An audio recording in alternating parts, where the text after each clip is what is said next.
Hello दोस्तों, स्वागत है आप सभी का आपके अपने चैनल अभ्यास मंत्र 36 पर। आज के इस वीडियो में हम डिस्कस करने वाले हैं छत्तीसगढ़ के जीके जीएस के कुछ इंपॉर्टेंट क्वेश्चंस जो कि एग्जाम ओरिएंटेड हैं।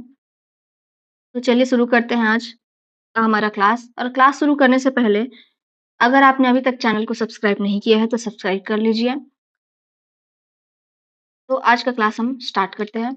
आज के क्लास में फर्स्ट क्वेश्चन है, निम्नलिखित कलचुरी शासकों एवं उनके कार्यों का सही मिलान कीजिए। यहाँ पे कलचुरी शासकों के नाम दिए गए हैं और उनके कार्य दिए गए हैं। तो उनके जो है सही मिलान करना है। देखते हैं यहाँ पे कमलराज कमलराज जाजलदेव प्रथम, रत्नदेव द्वितीय, जाजलदेव द्वितीय, ये क्या कौन है? कलचुरी शासक है। ठीक है, इनके कार्यों का सही मिलान करना है। आपका जो है कमलराज उत्कल राज्य का अभियान, जाजलदेव प्रथम चक्रकोट के सोमेश्वर को पराजित किया इन्होंने। ठीक है, रत्नदेव द्वितीय गंग शासक अनंत वर्मन को पराजित किया था रत्नदेव द्वितीय ने। जाजलदेव द्वितीय त्रिपुरी के जय सिंह के आक्रमण को विफल किया था। ठीक है, तो आपका जो चारों ऑप्शन यहाँ पे सही हो जाएंगे। ऑप्शन नंबर एम आपके चारों सही हैं। क्वेश्चन नंबर 2 है, मराठा शासन काल में दिए जाने वाले भूमि दानों के संबंध में कौन सा युग्म गलत है? यहाँ पे कुछ मराठा शासन काल में भूमि दान किए जाते थे, कौन सा किससे संबंधित है उसको देखते हैं। फर्स्ट है मोकासा। मोकासा किन्हें कहते थे? जो ब्राह्मणों को दिया गया गांव, उसे क्या कहा जाता था? मोकासा। ठीक है, धर्मदाय यानी कि जो धर्म के नाम पर जो गांव दान किया जाता था उसे धर्मदाय कहा जाता था। देव स्थान यानी कि जो मंदिर के नाम पे जो स्थान या फिर जो गांव दान में दिया जाता था उसे मंदिर देव स्थान कहा जाता था। ठीक है, अब फोर्थ देखते हैं, नामनुख। कमा विस्तार को दिया गया गांव, तो जो नामनुख है वो किसी गांव का दान नहीं था। ठीक है, नामनुख किसी गांव से संबंधित नहीं था, बल्कि ये जो राज्य के कमा कर्मचारी या फिर जिसको क्या बोलते थे, कमाविजदार कहते थे, उनको दी जाने वाली नगद वृत्ति थी। क्या थी? नगद वृद्धि। ठीक है, यानी कि पेंशन। पेंशन का नाम था नामनुख। अगला क्वेश्चन देखते हैं, निम्न कलचुरी शासकों को उनके शासन काल के क्रम में लगाइए। यहाँ पे कुछ कलचुरी शासकों के नाम दिए गए हैं, उनको उनके शासन काल के क्रम में देखना है। एक है जाजलदेव प्रथम, 2 पृथ्वीदेव द्वितीय, 3 प्रतापमल और 4 रत्नदेव द्वितीय। देखते हैं यहाँ पे जो कलचुरी शासकों का सही क्रम देखें तो सबसे पहले कौन है? जाजलदेव प्रथम 1120 ईस्वी तक। उसके बाद कौन थे? रत्नदेव द्वितीय 1120 से 1135 ईस्वी तक। उसके बाद थे पृथ्वीदेव द्वितीय 1135 से 1165 ईस्वी, और फिर प्रतापमल्ल 1198 से 1222 ईस्वी तक। ठीक है, तो आपका जो है कौन हो जाएंगे? जाजलदेव प्रथम, उसके बाद फिर है सेकंड में कौन है? रत्नदेव द्वितीय, फिर होंगे पृथ्वीदेव द्वितीय और उसके बाद होंगे प्रताप मल्ल। ठीक है, तो इसके आधार पे आपका ऑप्शन नंबर जे सही होगा। नेक्स्ट क्वेश्चन देखते हैं, कोसगई दुर्ग से प्राप्त शिलालेख निम्न में से किस कलचुरी शासक से संबंधित है? प्रतापमल, कल्याण साय, पृथ्वीदेव द्वितीय और बहार साय। सॉरी, ये आपका प्रिंटिंग मिस्टेक है, बहारेंद्र साय है। ठीक है, बहारेंद्र साय है। ठीक है, बहार साय नहीं है, बहारेंद्र साय है। तो आपका जो है कोसगई का जो शिलालेख है, कोसगई का शिलालेख, वो जो है कलचुरी शासक बहारेंद्र साय जो थे, कलचुरी शासक बहारेंद्र साय से संबंधित था, जिन्होंने जो मुस्लिम आक्रमणकारी थे, उनको उनसे बचने के लिए, मुस्लिम आक्रमणकारियों से बचाने के लिए जो या फिर उनसे बचने के लिए अपनी राजधानी कोसगई, जो कि वर्तमान कोरबा के नाम से जाना जाता है, उसको स्थानांतरित की थी। ठीक है? ये तो आपका जो है ऑप्शन नंबर एम आंसर हो जाएगा। नेक्स्ट है, छत्तीसगढ़ में कलचुरी वंश की 2 प्रमुख शाखाओं का सही युग्म कौन-सा है? कलचुरी वंश की 2 प्रमुख शाखाएँ हैं। इनमें से ऑप्शन में से कौन-सा आपका सही होगा? ऑप्शन दिया गया है रतनपुर और रायपुर, रायपुर और सिरपुर, रतनपुर और अमरकंटक, रायपुर और अमरकंटक। आपका जो है कलचुरी वंश में मुख्य रूप से रतनपुर और रायपुर तक इनका शासन जो है फैला हुआ था। ठीक है? कलचुरी कालीन जो शासक थे वो रतनपुर और रायपुर में हुआ करते थे। मूल शाखा इनकी कौन थी? मूल शाखा रतनपुर थी। ठीक है? मूल शाखा रतनपुर थी जो कि लहुरी शाखा के नाम से जाना जाता था। इस शाखा के नाम से लहुरी शाखा के नाम से जाना जाता था। उसके बाद 14वीं शताब्दी के अंत में उसी से अलग होकर रायपुर शाखा बनी। कब? 14वीं शताब्दी के अंत में। ठीक है? जिसको क्या बोलते हैं? खल्ल वाटिका या रायपुर कहा जाता था। खल्ल वाटिका या फिर रायपुर कहा जाता था। इसकी स्थापना हुई और रायपुर की स्थापना किन्होंने की थी? रामचंद्र देव या ब्रह्मदेव। ठीक है? के समय में हुई थी रायपुर की स्थापना। ठीक है? नेक्स्ट क्वेश्चन देखते हैं। निम्न में से किस विकल्प में राजवंश शासक का संबंध नहीं है? यहाँ पे कुछ राजवंश दिए गए हैं और उसके शासक दिए गए हैं, तो इनमें से कौन सा सही है? देखते हैं। नल वंश तीवरदेव, तो आपका यहाँ पे गलत हो जाएगा। नल वंश के शासक विलास ये सब थे। तीवरदेव नल वंश के शासक नहीं थे। सरभपुर ये जो स्कंद वर्मन ये भी आपका गलत है। ठीक है? स्कंद वर्मन नल वंश के शासक थे। स्कंद वर्मन कौन से शासक थे?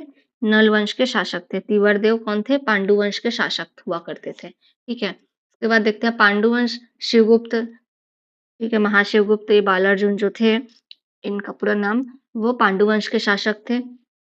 उसके बाद सोमवंश सुखदेव राज, तो सुखदेव राज भी सरभपुरी वंश के शासक थे आपके। ठीक है? सुखदेव राज किसके शासक थे?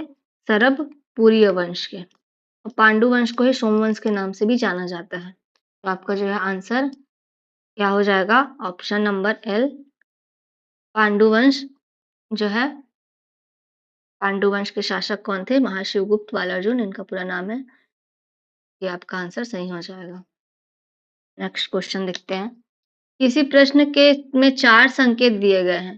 त्रिपुर, दक्षिण कौशल, पांडुवंश और बालार्जुन। इनमें अंतिम संकेत किस ऐतिहासिक व्यक्तित्व की ओर संकेत करता है? ठीक है? ये आपका नया पैटर्न में है क्वेश्चन। तो सिरपुर जो आपका श्रीपुर जो है सिरपुर से की ओर संकेत करता है। ठीक है? दक्षिण कौशल यानी कि जो छत्तीसगढ़ का प्राचीन नाम था वो दक्षिण कौशल था। और पांडु वंश एक जो है राजवंश का नाम है, जिसके अंतर्गत जो है बालार्जुन आते हैं और बालार्जुन का पूरा नाम होता है महाशिवगुप्त बालार्जुन। ठीक है? ऑप्शन नंबर के ये हो जाएगा आपका आंसर। ठीक है? महाशिवगुप्त बालार्जुन ये पांडु वंशी शासक थे। नेक्स्ट देखते हैं, जो कि सिरपुर यानी कि दक्षिण कौशल के राजा थे। ठीक है? सिरपुर के राजा हुआ करते थे ये, जो कि दक्षिण कौशल में स्थित है। नेक्स्ट है, निम्न में से कौन सा क्रम प्राचीन छत्तीसगढ़ के राजनीतिक विकास को सबसे तार्किक रूप से दर्शाता है?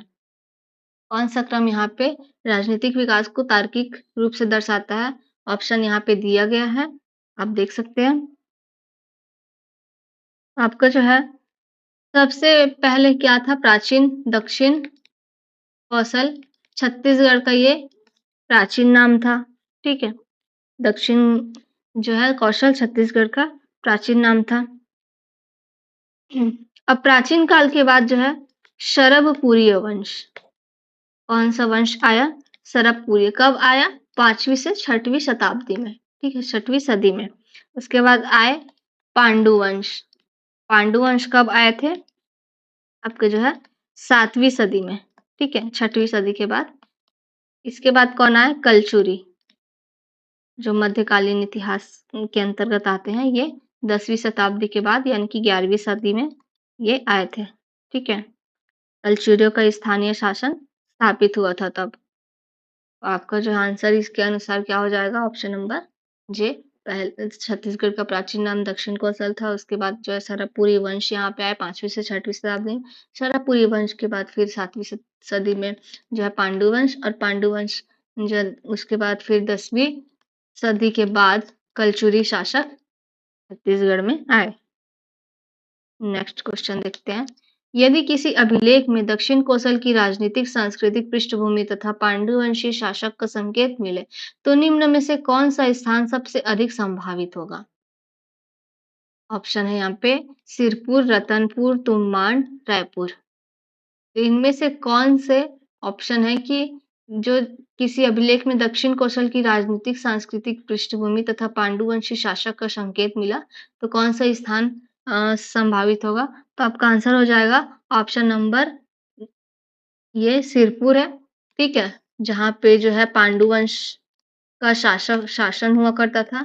जिनके जो शासक मुख्य शासक कौन थे? महाशिवगुप्त, बाल अर्जुन। इनके ही शासन काल में जो है सिरपुर के मंदिर का निर्माण हुआ था। नेक्स्ट देखते हैं। निम्न में से कौन सा कथन सबसे अधिक सटीक है? सिरपुर केवल मध्यकालीन कलचुरियों का राजनीतिक केंद्र था। उसके बाद ऑप्शन है सिरपुर का संबंध प्राचीन दक्षिण कौशल और पांडुवंशी परंपरा से। तो ये आपका सही हो जाएगा। ठीक है? ये आपका सही हो जाएगा। उसके बाद जो है सिरपुर की ऐतिहासिक महत्ता केवल मराठा काल से प्रारंभ है। ये भी आपका गलत होगा। सिरपुर का उल्लेख केवल आधुनिक प्रशासनिक इतिहास से मिलता है। ये भी गलत होगा। और मध्यकालीन कलचुरियों का राजनीतिक केंद्र था। तो ये गलत होगा क्योंकि प्राचीन जो छत्तीसगढ़ था उसमें सिरपुर का उल्लेख मिलता है। ठीक है? तो सिरपुर का ऐतिहासिक जो गौरव है वो पांडुवंशीय मुख्य रूप से महाशिवगुप्त, बालार्जुन और बौद्ध, शैव, वैष्णव धर्म के संगम का कारण है। ठीक है? नेक्स्ट देखते हैं। निम्न में को सही क्रम में मिलाइए।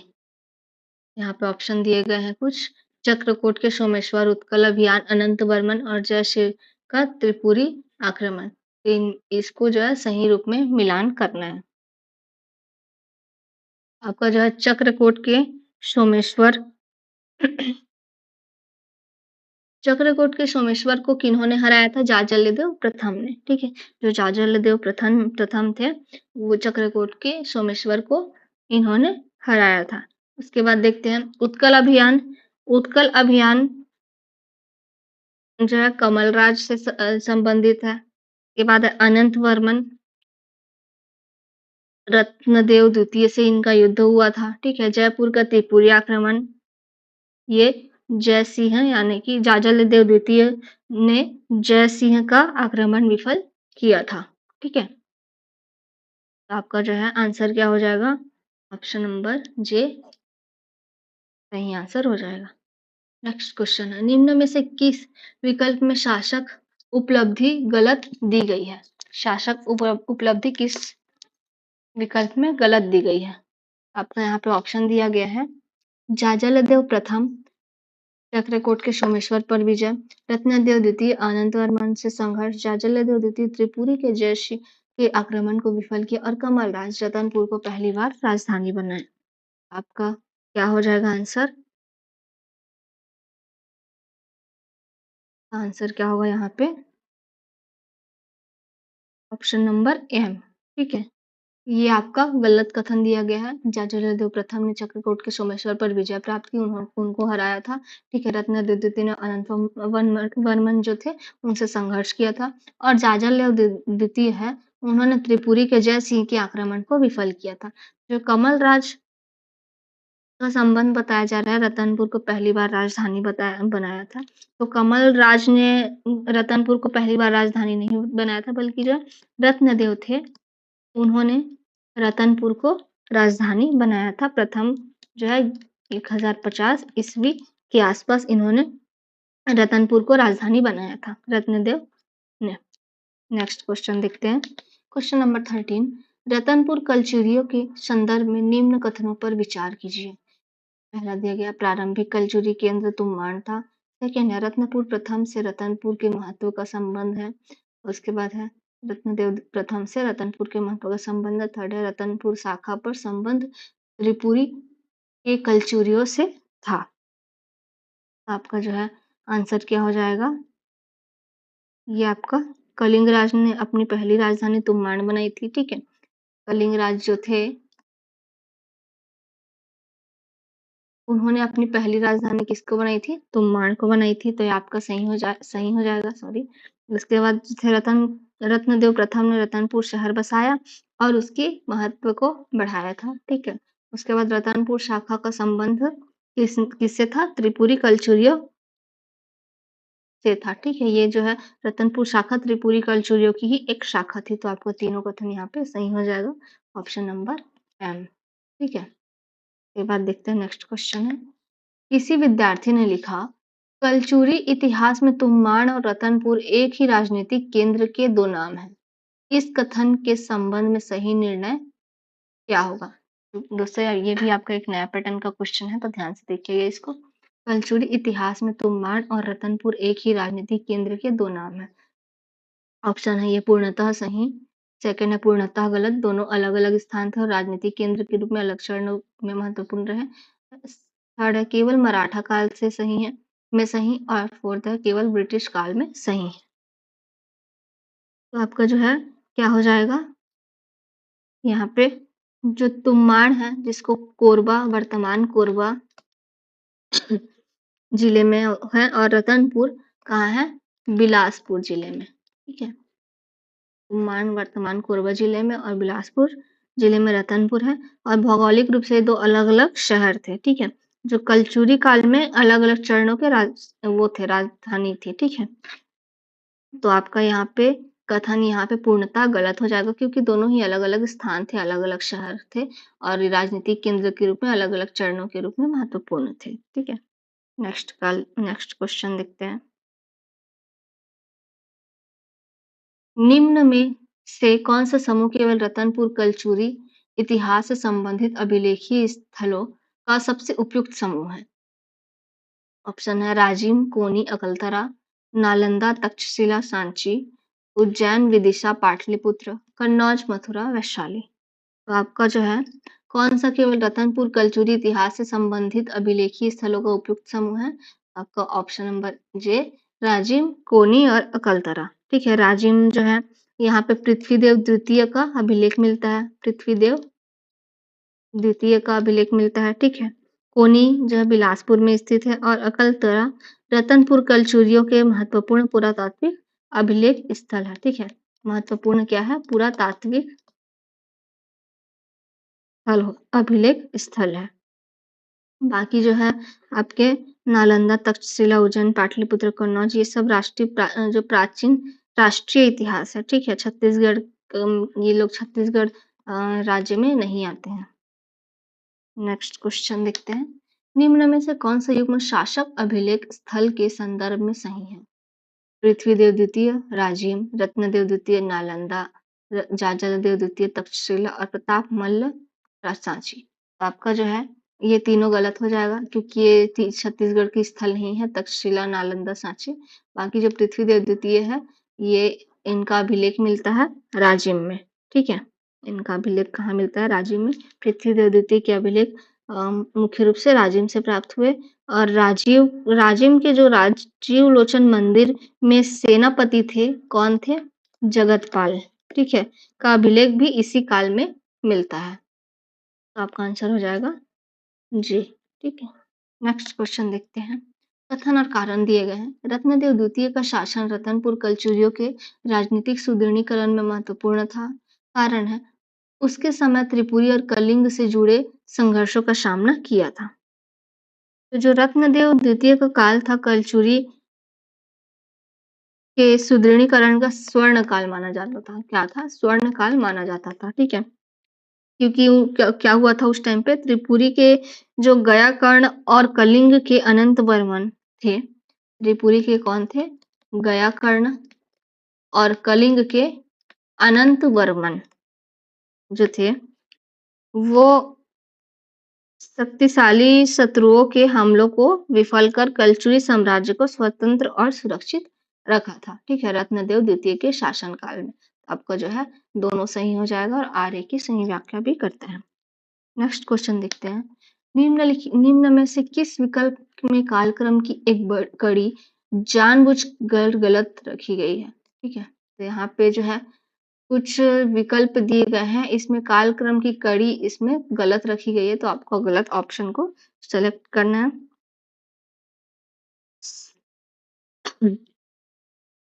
तो यहाँ पे जो है आपका आंसर हो जाएगा ऑप्शन नंबर एम। ठीक है, क्यों? क्योंकि देखते हैं यहाँ पे रत्नदेव प्रथम और जाजलदेव प्रथम के बीच कौन थे? पृथ्वीदेव का शासनकाल था। ठीक है, रत्नदेव प्रथम और जाजलदेव प्रथम के बीच में क्या था? पृथ्वीदेव का शासनकाल था। पृथ्वीदेव प्रथम का शासनकाल हुआ करता था। ठीक है, तो यहाँ पे सही क्रम क्या होगा? कमलराज, फिर रत्नदेव प्रथम, फिर पृथ्वीदेव प्रथम और फिर जाजलदेव प्रथम। ये आपका सही क्रम होगा। नेक्स्ट क्वेश्चन देखते हैं। अभिलेखीय प्रमाण के आधार पर इतिहास का पुनर्निर्माण करने की दृष्टि में निम्न में से कौन सा विकल्प सबसे उपयुक्त है? इसमें से कौन सा विकल्प सबसे उपयुक्त होगा? देखते हैं आंसर।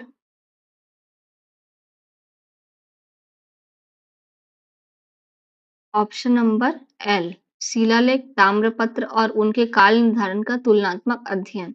ये क्या हो गया? अभिलेखीय प्रमाण के आधार पर इतिहास का पुनर्निर्माण करने की दृष्टि से ये विकल्प जो है सबसे उपयुक्त होगा। क्यों? क्योंकि इतिहास के पुनर्निर्माण के लिए पुरातात्विक साक्ष्य की जरूरत होती है। ठीक है, जैसे शिलालेख हो गया, ताम्रपत्र हो गए, और सबसे ज्यादा ये प्रामाणिक और वैज्ञानिक स्रोत माने जाते हैं। नेक्स्ट देखते हैं। निम्न में से कौन सा कथन अभिलेखीय दृष्टि से अधिक उपयुक्त है? अभिलेखीय दृष्टि से इनमें से कौन सा सबसे उपयुक्त है? देखते हैं। पृथ्वीदेव द्वितीय से जुड़े अभिलेख राजिम सहित अनेक स्थलों में प्राप्त हुए।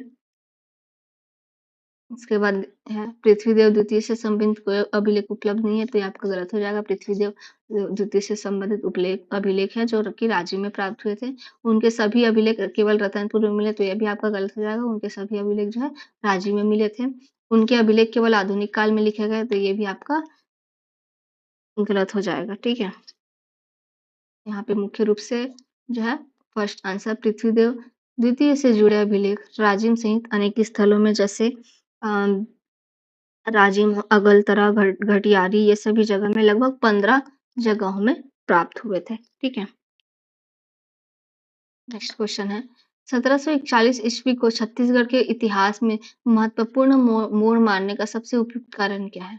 ब्रिटिश शासन का प्रारंभ हुआ, नागपुर के भोसले का प्रभाव निर्णायक रूप में स्थापित हुआ, राज्य का गठन हुआ और कलचुरियों ने रायपुर को राजधानी बनाया।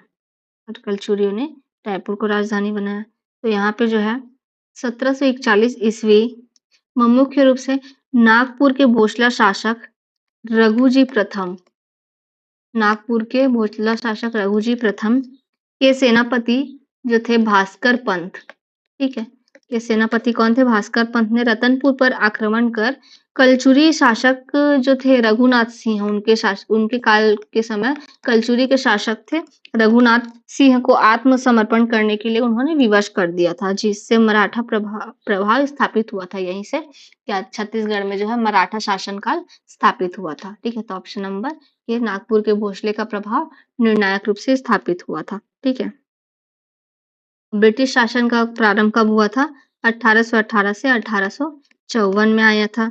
ठीक है, उसके बाद राज्य का गठन जो है 2000 में हुआ था और मराठों ने अपनी राजधानी रतनपुर ही रखी थी, रायपुर नहीं रखी थी यहाँ पे। ठीक है, कलचुरी ने रायपुर को राजधानी बनाया, तो यहाँ पे आपका ये गलत हो जाएगा। नेक्स्ट देखते हैं। निम्न में से कौन सा क्रम मराठा शासन के प्रारंभिक विकास को सही रूप से दर्शाता है? ऑप्शन है यहाँ पे। सबसे पहले क्या हुआ था? जो भास्कर पंत, रघुजी प्रथम के जो सेनापति थे, भास्कर पंत का आक्रमण यहाँ पे हुआ था। ठीक है, उसके बाद कलचुरी सत्ता पर दबाव पड़ा था, जो रघुनाथ सिंह थे, रघुनाथ सिंह कलचुरी के शासक थे, उनको आत्मसमर्पण पर इन्होंने दबाव बनाया था, तो कलचुरी सत्ता पर दबाव हुआ था। उसके बाद फिर भोसले शासक का नियंत्रण हुआ था। तो यहाँ पे जो है ऑप्शन नंबर जे सही हो जाएगा। ठीक है। 1741 में क्या हुआ था? भास्कर पंत का आक्रमण हुआ सबसे पहले, फिर रघुनाथ सिंह पर दबाव पड़ा और आत्मसमर्पण करने के लिए, और अंत में नागपुर के भोसला शासन के नियंत्रण में जो है छत्तीसगढ़ आ गया था। ठीक है। उसके बाद देखते हैं, नेक्स्ट है, यदि किसी प्रश्न में रघुनाथ सिंह, भास्कर पंत और 1741 तीनों संकेत दिए गए हैं, तो वो किस ऐतिहासिक संक्रमण की ओर संकेत करेगा? ऑप्शन है, पांडुवंश का उदय, कलचुरी सत्ता पर मराठा आक्रमण, ब्रिटिश सत्ता की स्थापना और स्वतंत्रता आंदोलन। तो यहाँ पे जो है आपका क्या होगा? रघुनाथ सिंह जो है कलचुरी शासक थे। ठीक है। कलचुरी शासक कौन थे? रघुनाथ सिंह।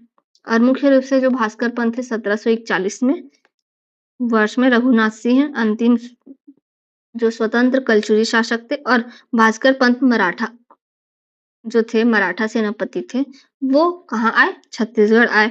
तो ये तीनों जो है सॉरी, कलचुरी सत्ता पर मराठा आक्रमण पर की ओर संकेत करता है। सॉरी। नेक्स्ट है, निम्न में से कौन सा कथन बिंबाजी भोसले के संदर्भ में सबसे उपयुक्त है? बिंबाजी भोसले के संदर्भ में सबसे उपयुक्त कथन कौन सा है? ऑप्शन है, वे छत्तीसगढ़ के प्रथम मराठा शासक माने जाते थे, वे छत्तीसगढ़ के अंतिम कलचुरी शासक थे, उन्होंने ब्रिटिश शासन की स्थापना की, और वे पांडुवंश के शासक थे। तो जो है आपका ऑप्शन आंसर क्या होगा? वे छत्तीसगढ़ के प्रथम मराठा शासक माने जाते थे। ठीक है। अंतिम कलचुरी शासक नहीं थे, रघुनाथ सिंह थे। ब्रिटिश शासन की स्थापना उन्होंने नहीं की थी, मराठा शासन की थी, और पांडुवंश के शासक नहीं थे। जो 1758 जो है उसमें बिंबाजी भोसले ने प्रत्यक्ष रूप से छत्तीसगढ़, मुख्य रूप से रतनपुर का प्रशासन संभाला था। वे यहाँ निवास कर शासन करने वाले पहले मराठा राजा थे। ठीक है। बाकी जो थे वो जो है उनका नियंत्रण मराठा या फिर उनके स्थान से था, लेकिन जो छत्तीसगढ़ में प्रत्यक्ष रूप से जो रहकर शासन करने वाले जो प्रथम शासक माने जाते थे वो कौन थे? बिंबाजी भोसले। कब आए ये? 1758 में। ठीक है। लेकिन जो मराठा का जो प्रभाव था वो 1741 में ही आ गया था, जो कलचुरी सत्ता पर प्रभाव 1741 ईस्वी में पड़ गया था। ठीक है। नेक्स्ट है, निम्नलिखित में से किस विकल्प में मराठा प्रशासन से संबंधित शब्दों का सही समूह है? सूबेदारी, परगना, कमाविजदार, गढ़, बरहो, ग्राम सभा, मंडल, भुक्ति, विषय, जनपद, महाजनपद, गणराज्य। तो जो सूबेदारी व्यवस्था थी, सबसे पहले देखते हैं मराठा प्रशासन से संबंधित सही क्रम क्या था। तो व्यंकोजी भोसले द्वारा सबसे पहले क्या शुरू किया गया था? सूबेदारी व्यवस्था। सूबेदारी व्यवस्था सबसे पहले किया गया था व्यंकोजी भोसले के द्वारा। ठीक है। उसके बाद परगना पद्धति स्टार्ट हुआ था। ठीक है। परगना पद्धति किनके द्वारा हुआ था? विठल राव दिनकर द्वारा शुरू हुआ था। ठीक है। उसके बाद जो है कमाविजदार जो कि परगना का प्रमुख होता था। ठीक है। परगना का प्रमुख होता था जो कमाविजदार थे।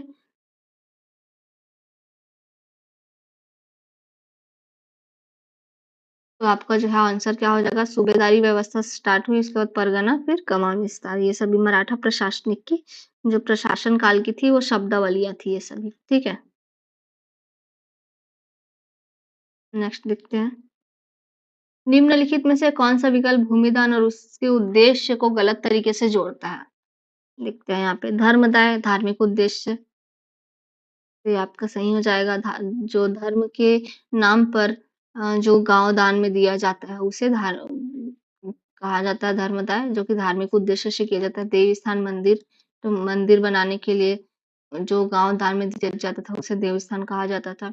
मुकासा ब्राह्मणों से संबंधित दान हुआ करता था, लेकिन जो नामनुक था ये कमाविजदार का और गांव का दान नहीं होता था। ये कमाविजदार को जो पेंशन की व्यवस्था होती थी उसे क्या कहा जाता था? नामनुक कहा जाता था। ठीक है। नगद वेतन या फिर उसको भत्ता जो दिया जाता था वो कहा जाता था। नेक्स्ट क्वेश्चन है, कथन और कारण दिए गए हैं। कथन दिए गए हैं यहाँ पे 2। मराठा शासन में भूमि राजस्व महत्वपूर्ण आय स्रोत था। उसके बाद है मराठा प्रशासन में सूबेदारी और परगना व्यवस्था का प्रयोग हुआ था। तो आपका जो है मराठा प्रशासन का मुख्य आधार क्या था? भूमि राजस्व यानी कि लगान, या फिर इसे टकोली भी कहा जाता था। लगान इनका महत्वपूर्ण आय का स्रोत था। ठीक है, तो आपको पहला कथन तो सही हो जाएगा। उन्होंने कलचुरियों की गढ़ व्यवस्था को समाप्त कर, जो कलचुरियों ने गढ़ व्यवस्था शुरू की थी छत्तीसगढ़ में, तो उनको समाप्त कर इन्होंने सूबेदारी और परगना व्यवस्था की स्थापना की थी। तो आपका दोनों कथन यहाँ पे सही हो जाएगा, option number L. Next question है, निम्न में से कौन सा युग्म कालखंड सत्ता का गलत संबंध दर्शाता है?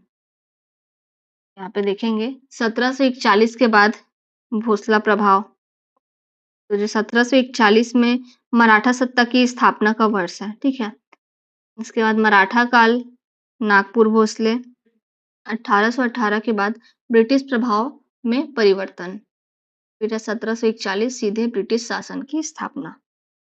आपका जो है ऑप्शन नंबर एम यहाँ पे गलत हो जाएगा, क्योंकि सीधे ब्रिटिश शासन की स्थापना जो है 1818 से 1854 में के बीच हुआ था, न कि 1741 के बीच। 1741 में जो भास्कर पंत थे, रघुजी प्रथम के सेनापति थे भास्कर पंत, वो छत्तीसगढ़ आए और उन्होंने रघुनाथ सिंह, जो कलचुरी के अंतिम शासक थे, उनको आत्मसमर्पण समर्पण के लिए विवश किया और फिर वहां से मराठा जो शासनकाल था उसका प्रभाव छत्तीसगढ़ में पड़ा था।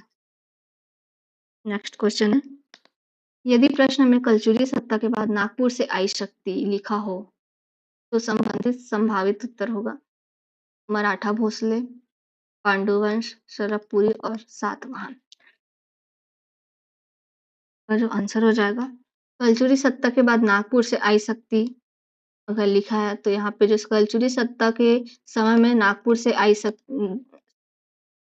थे रघुजी प्रथम के सेनापति भास्कर पंत, ये आए थे जिन्होंने रघुनाथ सिंह को हराया था और आत्मसमर्पण के लिए यहाँ पे विवश किया था।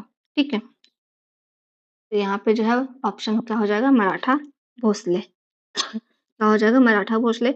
कलचुरियों को विस्थापित कर नागपुर से भोसले राजवंश ने छत्तीसगढ़ पर यहाँ पे अधिकार किया था। नेक्स्ट देखते हैं, निम्न कथनों में से गलत कथन चुनिए। 1741 का वर्ष मराठा हस्तक्षेप से जुड़ा है। भास्कर पंत नागपुर के भोसला शासक के सेनापति थे। बिंबाजी भोसले छत्तीसगढ़ के प्रथम मराठा शासक थे और 1741 में ब्रिटिश ईस्ट इंडिया कंपनी ने रतनपुर पर प्रत्यक्ष शासन स्थापित कर दिया था। यहाँ पे जो है 1741 का वर्ष मराठा हस्तक्षेप से जुड़ा है, तो ये आपका सही हो जाएगा। भास्कर पंत नागपुर के भोसला शासक के सेनापति थे, तो ये भी आपका सही हो जाएगा। बिंबाजी भोसले छत्तीसगढ़ के प्रथम मराठा शासक थे, प्रत्यक्ष रूप से ये शासक थे, तो ये भी आपका सही हो जाएगा। लेकिन 1741 में ब्रिटिश ईस्ट इंडिया कंपनी ने रतनपुर पर प्रत्यक्ष शासक का स्थापित कर दिया था, तो ये आपका गलत कथन हो जाएगा। 1741 में जो मराठा शासक यहाँ पे आए थे, ना कि ब्रिटिश शासक। आपका जो है ऑप्शन नंबर एल केवल 4 सही है।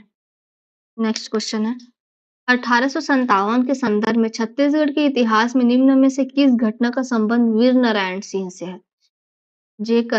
फर्स्ट है कंडेल नहर सत्याग्रह, फिर है सोनाकार विद्रोह और झंडा सत्याग्रह और जंगल सत्याग्रह। तो जो है छत्तीसगढ़ के इतिहास में वीर नारायण सिंह थे, तो वीर नारायण सिंह कहाँ के थे? सोना खान के थे। ठीक है, सोना खान के थे वीर नारायण सिंह, तो इनका जो संबंध है वो सोना खान विद्रोह से माना जाता था। ठीक है, सोना खान विद्रोह से ये संबंधित थे। 1857 की क्रांति के समय जब सोना खान, जो कि बलौदाबाजार जिले में आता है, वहां के जमींदार थे वीर नारायण सिंह, उन्होंने अकाल पीड़ितों के लिए जो माखन बनिया के गोदाम से अनाज लूटा था और अंग्रेजों के खिलाफ इन्होंने विद्रोह किया था। इसके बाद देखते हैं कंडेल नहर सत्याग्रह जो 1920 में हुआ था, झंडा सत्याग्रह 1923 में और जंगल सत्याग्रह इसमें जिसको सविनय अवज्ञा आंदोलन भी कहा जाता है। सविनय अवज्ञा आंदोलन। नेक्स्ट क्वेश्चन है, निम्न संकेतों को पढ़िए। 1857, सोना खान, जमींदार और फांसी। इससे संबंधित व्यक्तित्व कौन है? ऑप्शन है वीर नारायण सिंह, बाबू छोटेलाल श्रीवास्तव, पंडित सुंदरलाल शर्मा और ठाकुर प्यारेलाल सिंह। यहाँ पे हो जाएगा आपका वीर नारायण सिंह, जो थे सोना खान के थे, जिन्होंने जो जमींदार थे सोना खान के, और अकाल जब पड़ा था वहां पे, तो जो गोदाम से इन्होंने अनाज चुराकर सभी अकाल पीड़ितों को दिया था, और उनको जो है स्वतंत्रता संग्राम के सेनानी थे, जिसकी वजह से इनको फांसी की सजा सुनाई गई थी। 1857 में सोना खान के जमींदार वीर नारायण सिंह, जो कि चार्ल्स एलियट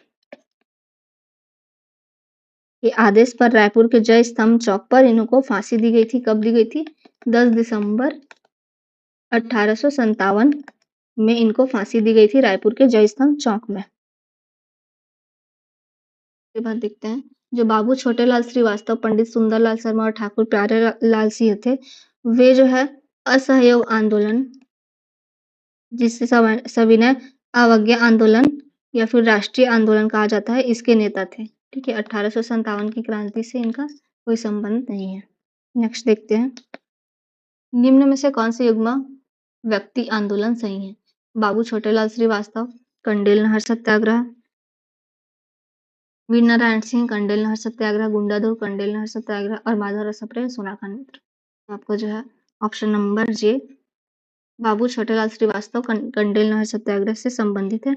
1920 में धमतरी के कंडेल गांव में, धमतरी जिले में जो कंडेल नामक गांव है, वहां पे सिंचाई कर लगाया जाता था। ठीक है, सिंचाई कर लगाया जाता था, उसके विरोध में इन्होंने सत्याग्रह किया, जिसे कंडेल नहर सत्याग्रह के नाम से जाना जाता था। इनके प्रमुख नेता कौन थे? बाबू छोटेलाल श्रीवास्तव, पंडित सुंदरलाल शर्मा और नारायण राव मेघावले इसके मुख्य रूप से प्रमुख नेता थे। वीर नारायण सिंह जो थे वो 1857 की क्रांति से जुड़े थे। गुंडाधुर 1910 के भूमकाल विद्रोह से इनका संबंध है, भूमकाल विद्रोह। उसके बाद माधव राव सप्रे पत्रकारिता और स्वदेशी आंदोलन से इनसे संबंधित है, स्वदेशी आंदोलन से। नेक्स्ट क्वेश्चन है, महात्मा गांधी ने 1920 में छत्तीसगढ़ आगमन को निम्न में से किस आंदोलन की पृष्ठभूमि से जोड़ना सबसे उपयुक्त है? ऑप्शन है सोनाखान विद्रोह, कंडेल नहर सत्याग्रह, बस्तर भूमकाल विद्रोह और परलकोट विद्रोह। यहाँ पे जो है कंडेल नहर सत्याग्रह के नेतृत्व के लिए जो पंडित सुंदरलाल शर्मा कलकत्ता गए थे, और 20 दिसंबर 1920 में महात्मा गांधी पहली बार छत्तीसगढ़ आए थे, जो रायपुर और धमतरी आए थे पहली बार। आपका जो है महात्मा गांधी के 1920 में छत्तीसगढ़ आगमन जो है कंडेल नहर सत्याग्रह से संबंधित है। नेक्स्ट क्वेश्चन है, निम्न कथनों पर विचार कीजिए। बाबू छोटेलाल श्रीवास्तव का संबंध धमतरी क्षेत्र से है, आपका ये सही हो जाएगा। धमतरी क्षेत्र के कंडेल गांव में जब सिंचाई कर लगाया जाता था, तो उसमें कंडेल नहर सत्याग्रह इन्होंने किया था, उन्होंने कंडेल नहर सत्याग्रह में भूमिका निभाई, तो यह भी आपका सही हो जाएगा। महात्मा गांधी का 1920 का छत्तीसगढ़ दौरा कंडेल आंदोलन की पृष्ठभूमि में हुआ, तो भी आपका ये सत्य हो जाएगा। ऑप्शन नंबर एम 1, 2, 3 तीनों आपका सही होगा। नेक्स्ट है, निम्नलिखित में से कौन सा आंदोलन बस्तर क्षेत्र की आदिवासी प्रतिरोध परंपरा से सार्वजनिक सीधे जुड़ा है? भूमकाल विद्रोह, कंडेल नहर सत्याग्रह, नमक सत्याग्रह और चंपारण। आपका जो है निम्न में से कौन सा आंदोलन बस्तर क्षेत्र की आदिवासी प्रतिरोध परंपरा से जुड़ा हुआ है? तो भूमकाल विद्रोह, जो कि 1910 में हुआ था, आदिवासियों द्वारा अंग्रेजों के जंगल कानूनों और शोषण, और बस्तर के जो नरेश थे रुद्र प्रताप देव के दीवान बैजनाथ पंडा की नीतियों के खिलाफ एक सशक्त प्रतिरोध था, जिनके नेतृत्वकर्ता कौन थे? गुंडाधुर। उसके बाद है कंडेल सत्याग्रह, नमक सत्याग्रह और चंपारण सत्याग्रह, ये तीनों सत्याग्रह थे। बस्तर के आदिवासियों का विद्रोह ये नहीं था। नेक्स्ट है, 1910 बस्तर और गुंडाधुर इन संकेतों का सही निष्कर्ष क्या है? इस यहाँ पे जो है ऑप्शन क्या हो जाएगा? आंसर भूमकाल विद्रोह। 1910 में भूमकाल विद्रोह हुआ था अंग्रेजों के खिलाफ जंगल कानूनों के लिए शोषण के खिलाफ बस्तर के जो लोगों ने भूमकाल विद्रोह किया था जिनके नेतृत्वकर्ता गुंडाधुर थे। नेक्स्ट क्वेश्चन है निम्नलिखित में से कौन सा विद्रोह काल गलत है? हलवा विद्रोह 1774 से 1779, परलकोट विद्रोह 1824 से 1825, सोना खान विद्रोह 1857 और भूमकाल विद्रोह 1857। तो इनमें से कौन सा गलत होगा? तो भूमकाल विद्रोह जो था वो 1910 में हुआ था। ठीक है, बाकी आपका जो हलवा विद्रोह है वो 1774 से 1789 में हुआ था। इसके बाद जो है परलकोट विद्रोह 1824 से 1825 ज्ञान सिंह के नेतृत्व में। उसके बाद सोना खान का विद्रोह 1857 में। ये आपके जो है तीनों सही होगा। जो भूमकाल विद्रोह है 1910 में हुआ था ना कि 1857 में। ये आपका ऑप्शन क्या हो जाएगा? एम हो जाएगा। नेक्स्ट क्वेश्चन है निम्न घटनाओं को कालक्रम में व्यवस्थित कीजिए। हलवा विद्रोह, परलकट विद्रोह, सोना खान विद्रोह और भूमकाल विद्रोह। तो यहाँ पे जो है सबसे पहले कौन सा विद्रोह हुआ था? हलवा विद्रोह हुआ था 1774 से 1779 में। उसके बाद हुआ था परलकोट विद्रोह 1824 से 1825 में। फिर हुआ था आपका सोना खान विद्रोह 1857 में और भूमकाल विद्रोह जो कि बस्तर के लोगों द्वारा किया गया था वो हुआ था 1910 में हुआ था। तो आपका जो आंसर क्या हो जाएगा? Option number A. Next question है निम्न में से कौन सा कथन सही नहीं है? हलवा विद्रोह का संबंध बस्तर से था। इसके बाद है परलकोट विद्रोह में ज्ञान सिंह की भूमिका थी। भूमकाल विद्रोह का प्रमुख संबंध 1910 से है और सोना खान का विद्रोह 1910 से में हुआ था। आपको जो सोना खान का विद्रोह 1910 में नहीं 1857 में हुआ था। जे के और एल ऑप्शन आपको सही हो जाएगा। यहाँ पे गलत कथन कौन सा है? सोना खान का विद्रोह 1910 में हुआ था। तो सोना खान का विद्रोह जो 1857 में हुआ था वीर नारायण सिंह ने विद्रोह किया था ना कि 1910 में। 1910 में कौन सा हुआ था? भूमकाल विद्रोह हुआ था। ऑप्शन नंबर एम आपका आंसर हो जाएगा। नेक्स्ट क्वेश्चन है कथन और कारण दिए गए हैं। कथन है कंडेल नहर सत्याग्रह छत्तीसगढ़ के राष्ट्रीय आंदोलन के इतिहास में महत्वपूर्ण है। कारण है इसके कारण महात्मा गांधी का 1920 में छत्तीसगढ़ आगमन हुआ था। तो कंडेल सत्याग्रह ये छत्तीसगढ़ के राष्ट्रीय इतिहास में महत्वपूर्ण है क्योंकि जो इसी के सफल होने और गांधी जी के 1920 में आगमन से छत्तीसगढ़ जो है सीधे तौर पर राष्ट्रीय मुख्य धारा से आंदोलन में जुड़ा था। ठीक है, तो आपका जो है दोनों आपका सही हो जाएगा और कारण कथन की सही व्याख्या भी करता है। नेक्स्ट क्वेश्चन है कथन और कारण है बस्तर का भूमकाल केवल स्थानीय राजवंशों का उत्तराधिकार संघर्ष था। कारण है इसमें आदिवासी समुदायों ने औपनिवेशिक शोषण तथा पारंपरिक अधिकारों का पर हस्तक्षेप से विरुद्ध प्रतिरोध किया था। तो जो भूमकाल विद्रोह था वो केवल स्थानीय राजाओं की गद्दी का झगड़ा नहीं था। ठीक है, बल्कि ये आदिवासियों के जल, जमीन, जंगल पर अधिकारों पर ब्रिटिश हस्तक्षेप के खिलाफ एक बड़ा जन प्रतिरोध होता था जो कि 1910 में हुआ था। गुंडाधुर के नेतृत्व में हुआ था ये। ठीक है, बस्तर में। आपका कथन ए गलत हो जाएगा और कारण आपका सही होगा कि इसमें आदिवासी समुदाय ने औपनिवेशिक शोषण और पारंपरिक अधिकारों पर हस्तक्षेप के खिलाफ जो विद्रोह किया था। आपका ए गलत है और आर सही है। क्वेश्चन नंबर 43 है निम्न में से कौन सा विकल्प व्यक्ति, घटना, वर्ष का सही क्रम है? ऑप्शन है वीर नारायण सिंह, सोना खान 1857, छोटेलाल श्रीवास्तव, भूमकाल विद्रोह 1910, गुंडाधुर, कंडेल नहर सत्याग्रह 1920, सुंदरलाल शर्मा, परलकोट विद्रोह 1824। आंसर होगा यहाँ पे वीर नारायण सिंह जो थे वो सोना खान के थे और 1857 में इन्होंने विद्रोह किया था। तो आपका ए आंसर सही हो जाएगा। छोटेलाल श्रीवास्तव कंडेल नहर सत्याग्रह से जुड़े हुए थे, भूमकाल विद्रोह से गुंडाधुर जुड़े हुए थे और सुंदरलाल शर्मा जो है राष्ट्रीय आंदोलन से इनका संबंध था, ना कि परलकोट विद्रोह से। नेक्स्ट क्वेश्चन है, निम्न में से यहाँ पे क्विट वाले प्रश्न है नए पैटर्न का।